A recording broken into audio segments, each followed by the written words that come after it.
Bookworms. You ever read books about love story, but the love story is somewhat second fiddle to what actually goes on in the book. Like the book's a love story in essence, I guess, but you come away going, well, it wasn't really a love story. It was just a weird bloody book. That's what I got for you. Bookworms, welcome to the Weekend Readers Book Club. Thank you for joining us. In this episode, we are discussing the 2014 released From the Vault, yes, From the Vault of Taylor Jenkins Reid. We are discussing After I Do. Now, After I Do is a simple love story, to a degree. Basically, couple, Lauren and Ryan, been married, been together for yonks for many years. However, they can't stand the sight of each other.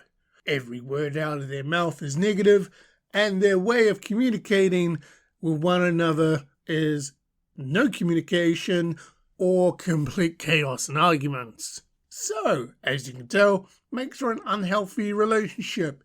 They decide to take a year apart from one another to see what happens.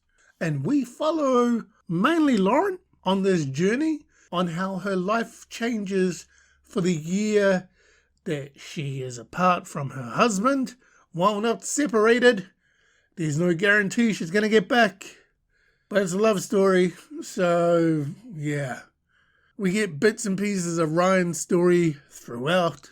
You've got a supporting cast of mainly Lauren's family, her brother, her sister, and her mum. And it's just a book about self-reflecting and finding oneself when they are lost.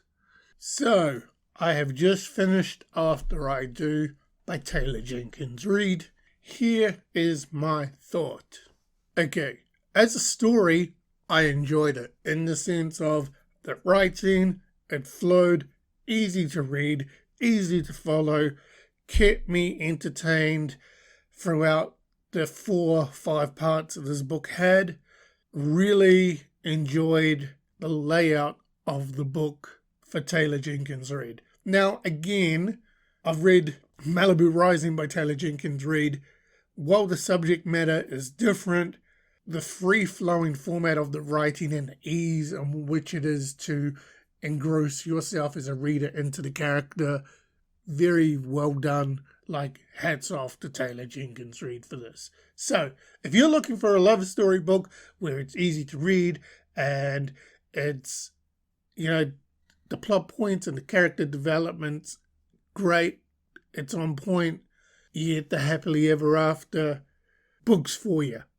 Now, with that being said, this concept, it's not wacky, but what happens throughout the year is wacky in the sense of they separate, right? Lauren's doing her own thing, Ryan's doing her own thing. The way in which they overcome each other's insecurities on how the other person is doing, because this whole year they choose a day, and then from that day on for a year, there's no contact, there's no emails, no phone calls, there's no nothing. Like complete separate. You go live your life, I go live my life. In a year's time, we're going to meet back at this spot and we're going to decide what the fuck we're going to do. That's a further breakdown of the concept of this book, right? The only reason these characters get ahead in the story is because they're spying on one another. Like, if this whole book is about trying to find yourself and engage trust and, like, just be 100 with the other person, yeah, like, you're off to a bad start. Then you throw in some other stuff in relation to, well, there's no rules in relation to what we can and can't do. We still married, but we separated. And that means that, older man can, start putting his willy into a few things and lady can have a few willies all up in her, And I'm like, okay, so again, we've got no trust. We've got infidelity. but we're growing as human beings, so that's all good, and that will make for a love story. I don't know. I don't get it. As I said, like this book left me in two minds, where I enjoyed it, but the logic in it seemed wacky to me. But again, I fully understand that A, I'm not the target audience, B, I'm not a 30-something female, or a 20-something, or a 40-something female. Question is, will this book be going onto my bookshelf? Yes and no. If I can pick it up, yeah. Is it the best Taylor Jenkins Reid? No. Malibu Rising by far is a hell of a lot better. But in saying that, I'm enjoying her books. Similar to Sarah Foster that we read this year, stories may be hit and miss, but I'm enjoying the reads of their books. So, yeah, unfortunately, it won't be going onto my bookshelf. There's a library book, so I'll return it. If I come across it in my travels, I'll pick it up. But yeah, After I Do by Taylor Jenkins Reid didn't make my bookshelf. Now, as one book closes, another book has to open, as it customs here at the Weekend Readers Book Club.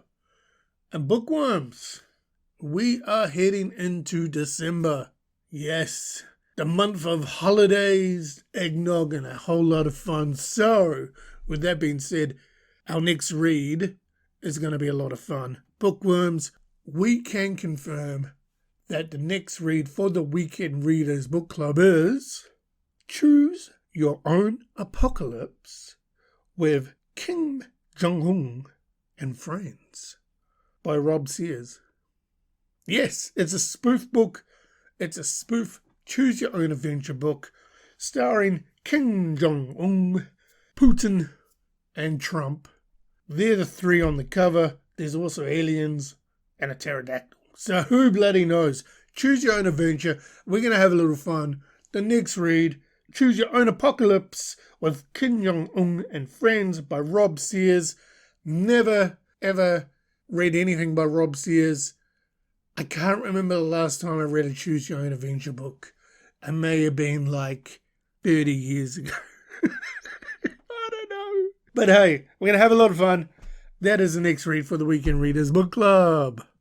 So Bookworms, that was my discussion and conversation around the book.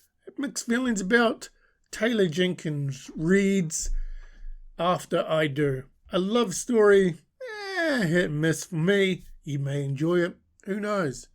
Feel free to let us know if you have read this, if you enjoyed it, if you hated it, whatever. You can do so. We're on Goodreads and Instagram. You can find us on Weekend Readers Book Club. Alternatively, YouTube, Spotify, or wherever you get your podcasts from under the name The Weekend Readers.